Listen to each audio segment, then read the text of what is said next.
Let's get into the technicals now. Tony Sycamore from IG joining me. So we are seeing a pullback, Tony, but a fresh record hit yesterday. What are the technicals telling you? Well, after 5 weeks of gains on Wall Street, a sense of optimism around the Chinese dovish pivot at the end of September, the ASX 200 took it upon itself to punch to that record high up there at 83.31. And as you can see on the chart there, Jules, it really took it just briefly above that trend channel resistance. We've spoken about it a number of times, but this morning it's back below there following falls on Wall Street. So when we're looking at breaks like this, we need to see sustained breaks. So a break of 3 or 4 hours, probably not good enough in terms of a 6 or 7 month trend line. So what we needed to really see there was to close above there again today and tomorrow to confirm that it was going to potentially take that next leg up towards 84.50.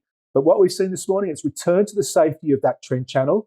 And I'm now watching very, very closely, once again, that 81.10 to 8100 level. It's got to stay above there to keep its upside prospects alive. But we do know there's going to be some volatility creeping into the markets. We're just 3 weeks out from the US election. It's very, very finely balanced.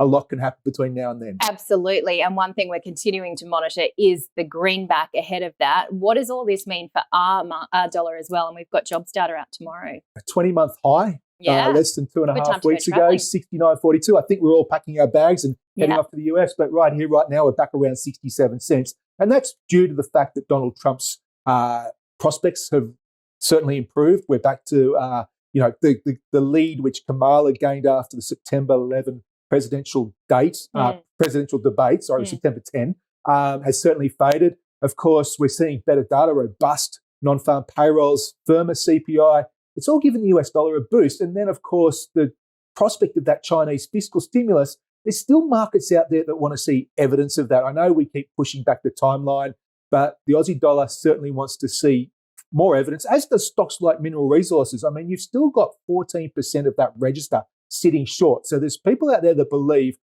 the Chinese stimulus is going to be a big letdown. And that, I think we see that in the Aussie dollar as well. So, But as you mentioned, jobs data tomorrow, the standard forecast there is for plus 25 and a 4.2%. I'm not going to argue with that. I don't think it'll move the needle if it's in line.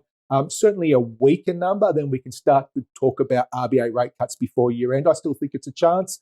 And of course, the Aussie dollar heading down towards that 200-day moving average, which sits around 66.25-ish. Okay, let's get to the big one, oil. I mean, a tumble of 4% overnight. It is such a relief to think that Israel is not going to target those Iranian oil facilities. But what are the other momentum indicators telling you here? Yeah, look, a very big relief for the market. Not so good if you were long oil and looking for it to continue to push higher. But in terms of what the momentum indicators are telling us, well, firstly, the 200-day moving average, which is the orange line there, it rejected that crude oil, got up to 78.46 and then pretty much has traded lower since that point of time. I have a really important band of support / resistance, and that depends whether crude oil is above or below. But that 72.50 to 71.50 area has to be respected. So as you can see on the chart there, it's fallen back below there. And at this point of time, while it trades below there, I think the risks are for a dip back down towards 65.27, that low we saw about a month and a half ago. Okay, let's get to the NASDAQ. We did see it led the decline in Wall Street overnight. I mean, the ASML story was very big, NVIDIA as well, but the NASDAQ's been on quite a bit of a run. Yeah, 5 weeks of gains for the key US stock indices, but the NASDAQ's been the one which hasn't really been able to get to those new highs. And after the news we saw last night, its prospects have certainly taken a little bit of a backward step. That said, it remains above 20,000, which is an important psychological level. It also remains above the swing low we saw there around 19,622. So while it stays above 20,000 and certainly goes no lower than 19,600 to 19,500, you have to allow the uptrend to continue and potentially a break of that all-time high. But if for whatever reason we see a break of that 19,500 support region, Jules, I think it probably takes a fairly quick leg lower down towards the 200-day moving average, which sits around 18,400. Now, you and I were talking off air about never a dull moment in the crypto world. The latest news, Donald Trump declaring crypto the future.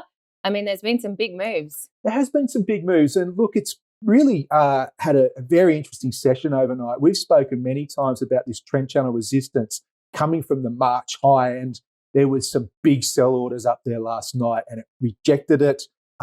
It has been a level which is on our radar, and certainly it appears to be on the market's radar more broadly. I wouldn't be buying Bitcoin up here even after what Donald Trump said. I think it's got to get, again, a sustained break above that trendline resistance coming in around 68,000. Until then, I'd be a little bit cautious. It has tested that trendline resistance several times over the past 7 months, and each time it's failed and it's led to a fallback at least to the middle of the trend channel, if not to the bottom of the trend channel. So that's something we need to be aware of at this point of time. Initial rejection, need to see more confirmation.